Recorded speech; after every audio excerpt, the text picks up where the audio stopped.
exactly do her qualifications look like other than, again, the sort of intersectional magic of Kamala Harris and the fact that Democrats have to manufacture enthusiasm for, I've never seen this much manufactured enthusiasm for anyone outside of maybe Taylor Swift's last album. It's amazing. Yeah, I mean, me neither. It's so obvious. You cringe when you see it. In that video that is very obvious, and I do cringe at both of those men and their weird projection and the weird little issues they have that they just put out on everyone else. But we do have to address some of the things they said that were absolutely ridiculous. You don't have to like Kamala Harris. You don't have to. But she was a lawyer and a prosecutor and an attorney general and a senator and a vice president for 4 years.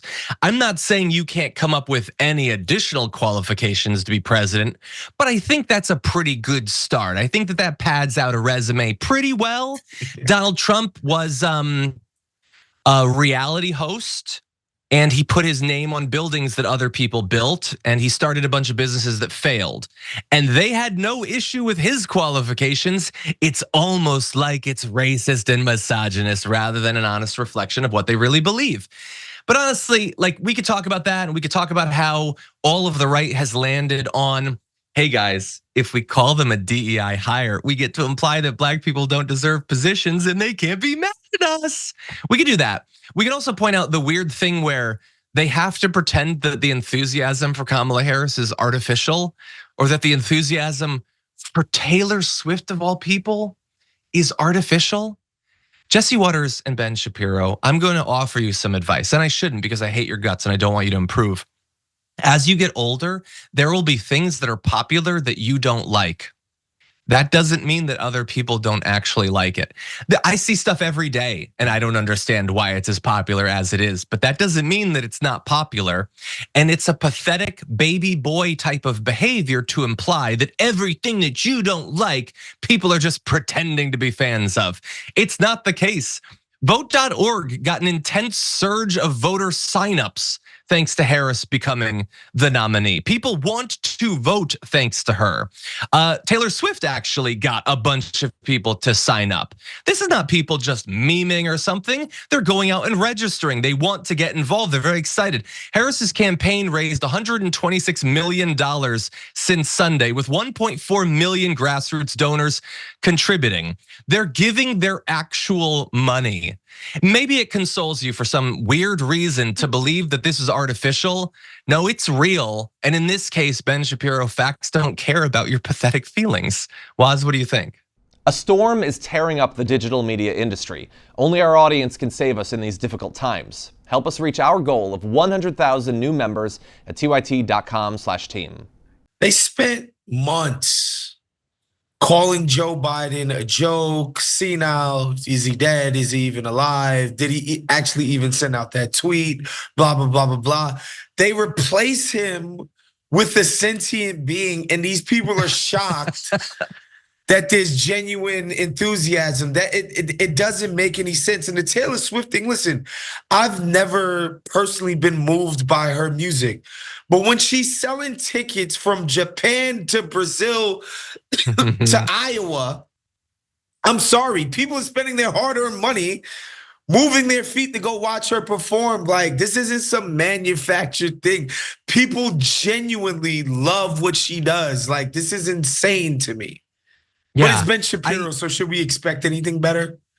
100%. Also, I love artificially popular coming from a right-wing grifter. Now, I'm not going to say that now there aren't a lot of pathetic clones of Ben Shapiro that find what he say weirdly compelling, but I also know how all of their careers began. I know the massive money from millionaires put into advertising to create from nothing an infrastructure. And sure, they can do that. They clearly can do that. I know about people like Dave Rubin who buy their social media followings. I know about the think tanks that artificially buy up their books to pretend that they're bestsellers. You want to talk about artificial popularity? We can go through your entire infrastructure if that's what you want. Taylor Swift puts butts in seats, and as you're about to see, and probably, hey, I have a feeling Kamala Harris is gonna do the same thing. She's gonna put butts in seats, in rallies, and she's also gonna put butts in voting booths. And I think at the end of the day, that's what you're really worried about. Yeah, I like this idea that this enthusiasm for Kamala is nonsense.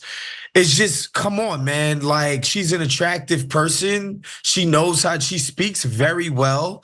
Like, she's just radiating right now. You could tell she's basking in the glow of like, holy smokes, it's me, and I'm gonna have an opportunity to go out and make history.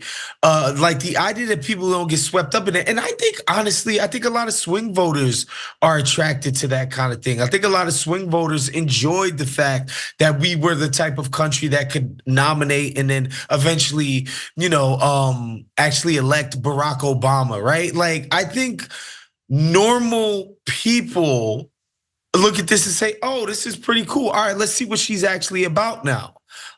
Ben Shapiro, who has no personal appeal whatsoever, being skeptical that somebody else could have any is rich irony.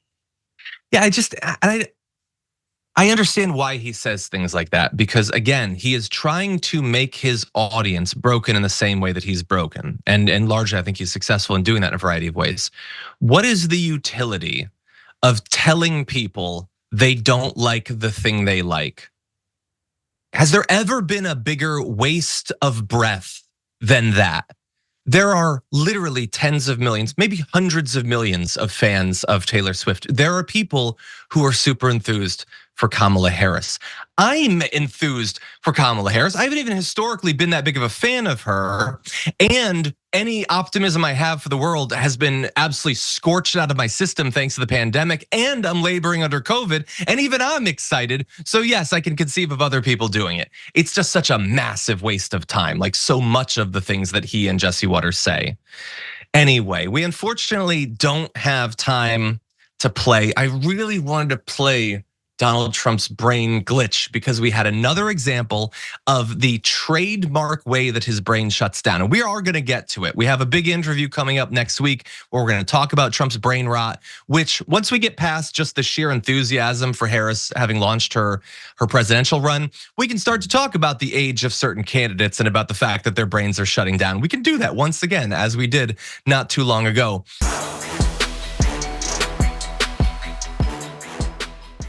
Thanks for watching our video. Did you know that you can support our show by becoming a subscriber? Just click the subscribe button and also ring the bell so that you get notifications when we're live or when we post new content.